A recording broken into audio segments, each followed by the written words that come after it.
Shalom Bapak Ibu dan saudara-saudara yang kekasih dalam Tuhan Yesus Kristus. Kita kembali bertemu untuk mempelajari firman Tuhan. Tapi sebelumnya marilah kita berdoa. Bapa kami yang ada di dalam kerajaan surga yang mulia, terima kasih ya Tuhan, kami selalu bersyukur atas kemurahan-Mu, atas berkat-Mu, atas pimpinanmu kepada kami dan kesehatan yang Kau berikan kepada kami. Bapa, kiranya Engkau sudi mengurapi hamba-Mu dan anak-anak-Mu yang mau mendengarkan firman-Mu ini ya Tuhan. Dan Roh Kudus bekerjalah memberikan hikmat dan pengertian kepada pendengar-pendengar firman ini, sehingga Tuhan mereka mengerti dan melakukannya dalam kehidupan mereka masing-masing. Terima kasih ya Tuhan, berbicaralah, kami siap untuk mendengarkan. Dalam nama Tuhan Yesus kami berdoa dan mengucap syukur. Haleluya. Amin. Saudara-saudara, marilah kita belajar firman Tuhan dengan topik Abraham.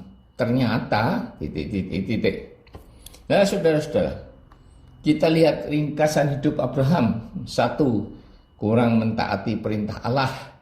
Meninggalkan Ur Kasdim yang sekarang Irak adalah atas inisiatif Terah. 2.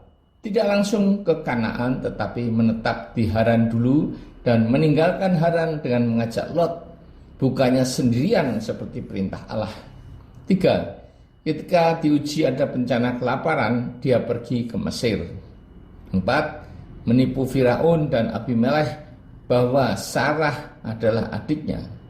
5. Mendahului rancangan Allah dan menerima Hagar. Semuanya ini adalah kesalahan-kesalahan Abraham. Dalam Kejadian 15 ayat 5. Lalu Tuhan membawa Abraham keluar serta berfirman, coba lihat ke langit, hitunglah bintang-bintang jika engkau dapat menghitungnya. Abraham dibawa keluar oleh Tuhan dari kemahnya. Kemah adalah tempat tinggal sementara di bumi yang dibongkar ketika pindah ke tempat lain. Tetapi Allah telah menyediakan tempat kediaman yang kekal di surga, yang tidak dibuat dengan tangan manusia, dalam 2 Korintus 5 ayat 1. Jika Abraham tidak mau keluar dari kemahnya, maka dia tidak akan dapat melihat bintang di langit yang tidak dapat dihitung, yang melambangkan janji Tuhan untuk memberikan keturunan kepadanya. Saudara-saudara, seringkali kita juga tidak mau dibawa keluar oleh Allah dari zona nyaman, seperti pekerjaan, bisnis, atau ketidakcocokan jodoh yang ada sekarang. Sehingga tidak tahu bahwa sebenarnya Tuhan sudah menyediakan berkat lebih daripada yang ada sekarang. Disebabkan karena kita tidak mau berusaha atau menanggung resiko. Dalam Kejadian 15 ayat 6 ditulis, lalu percayalah Abraham kepada Tuhan, maka Tuhan memperhitungkan hal itu kepadanya sebagai kebenaran. Saudara-saudara, ternyata semua kesalahan Abraham seperti yang telah disebutkan sebelumnya tidak diperhitungkan Allah, karena hanya percaya pada janji Allah yang dianggap sebagai kebenaran. Jadi, dengan kata lain, percaya kepada Allah adalah iman. Seperti dalam Ibrani 11 ayat 1. Iman adalah dasar dari segala sesuatu yang kita harapkan dan bukti dari segala sesuatu yang tidak kita lihat. Inilah definisi iman yang merupakan dasar dari segala sesuatu yang kita harapkan. Berarti segala sesuatu yang belum terjadi. Dasar dari bangunan rumah adalah pondasi dari batu. Tanpa pondasi dari batu, maka rumah akan roboh ketika diterpa banjir atau angin. Bahkan tanpa diterpa angin pun rumah sudah roboh karena harus menanggung beban dari batu bata yang dipasang. Demikian juga dasar rumah hidup suami istri adalah Kristus, di mana istri harus tunduk kepada suami karena dia adalah leher yang menopang suami sebagai kepala rumah tangga, dan suami harus mengasihi istri seperti dirinya sendiri. Saudara-saudara, suami istri harus menjadi satu daging, yang berarti masing-masing harus mematikan setengah dari keinginannya, sehingga setengah ditambah setengah sama dengan 1. Tidak mungkin dua orang yang masing-masing dibesarkan dari keluarga yang berbeda adat istiadat dan cara pendidikan orang tua ketika menikah akan langsung cocok. Pasti ada masa penyesuaian, yaitu di tahun pertama masa pernikahan. Namun walaupun begitu, pasti masih ada percekcokan karena ego masing-masing.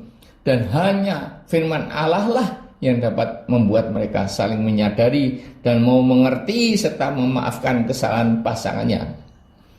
Inilah arti dasar hidup suami istri adalah kasih Kristus yang selain mengasihi juga mengampuni, bahkan mengampuni orang-orang yang menyiksanya sampai mati di kayu salib. Iman dapat membuat kita bermegah dalam Roma 3 ayat 27, yang tidak berdasarkan iman adalah dosa.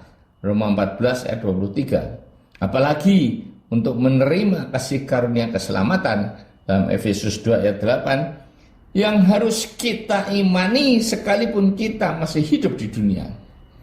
Karena imanlah wanita yang mengalami pendarahan selama 12 tahun dapat sembuh hanya karena imannya untuk dapat menyentuh jubah Yesus. Inilah bukti hidup oleh iman yang terjadi sesuai dengan harapan kita. Begitu juga Abraham yang hanya dengan iman percaya bahwa janji Allah untuk memberikan keturunan seperti bintang di langit dan pasir di laut digenapi Allah. Sekalipun harus menunggu selama 25 tahun seperti dalam Roma 4 ayat 18. Sekalipun tidak ada dasar untuk berharap, namun Abraham berharap dan juga percaya bahwa ia akan menjadi bapa banyak bangsa menurut yang telah difirmankan. Saudara-saudara, janji Tuhan untuk memberikan keturunan Abraham seperti bintang di langit ternyata hanya memberikan Ishak anak tunggal. Dan Ishak juga baru mendapatkan 2 anak, yaitu Esau dan Yakub. Namun dari Yakublah baru diperoleh 12 anak yang merupakan ke-12 suku bangsa Israel, dan selanjutnya keturunannya seperti bintang di langit dan pasir di tepi pantai sampai sekarang. Jadi seringkali Allah menggenapi janjinya tidak secara instan, harus melalui proses. Dalam hal ini janji Allah digenapi hanya dimulai dari iman Abraham. Karena kasih karunia sebagai anugerah Allah, kita dapat hidup seenaknya sendiri, yaitu hidup dalam dosa dan mencemarkan tubuh kita yang merupakan bait Roh Kudus. Kita juga harus mengerjakan keselamatan dengan takut dan gentar dalam Filipi 2 ayat 12 agar menang dan mendapatkan pakaian putih sehingga nama kita tidak dihapus dari kitab kehidupan dan diakui Kristus di depan para malaikat dan Bapa di surga. Wahyu 3 ayat 5. Hidup ini harus diakhiri dalam pertandingan yang baik yang mencapai garis akhir dan memelihara iman dalam 2 Timotius 4 ayat 7.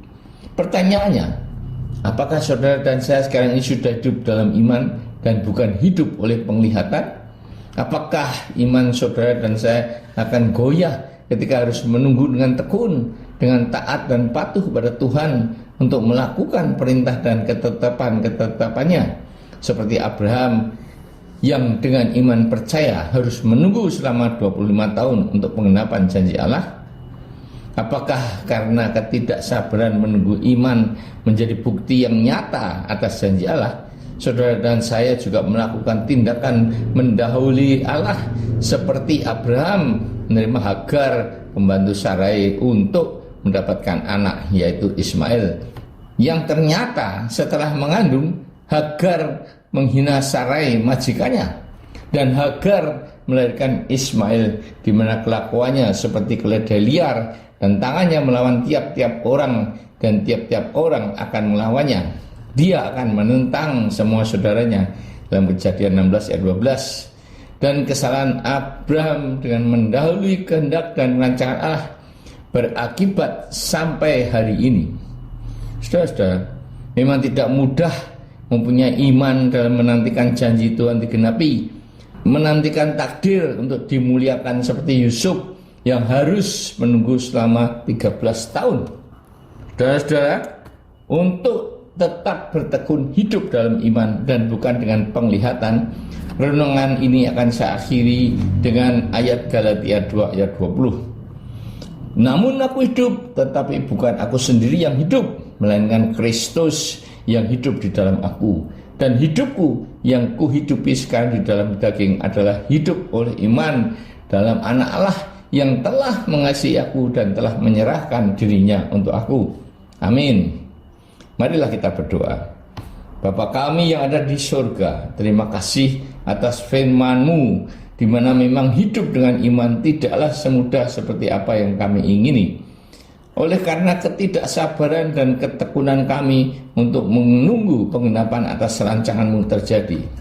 Seringkali kami mendahului Engkau seperti Abram yang menerima Hagar dari Sarai, dan Saul yang tidak sabar menunggu Samuel sehingga dia menggantikannya sebagai imam. Karena itu Tuhan, mampukan kami untuk bermegah dalam kesengsaraan, karena kesengsaraan itu menimbulkan ketekunan, dan ketekunan menimbulkan tahan uji, dan tahan uji menimbulkan pengharapan, dan pengharapan tidak mengecewakan, karena kasih Allah telah dicurahkan di dalam hati kita oleh Roh Kudus yang telah dikaruniakan kepada kita.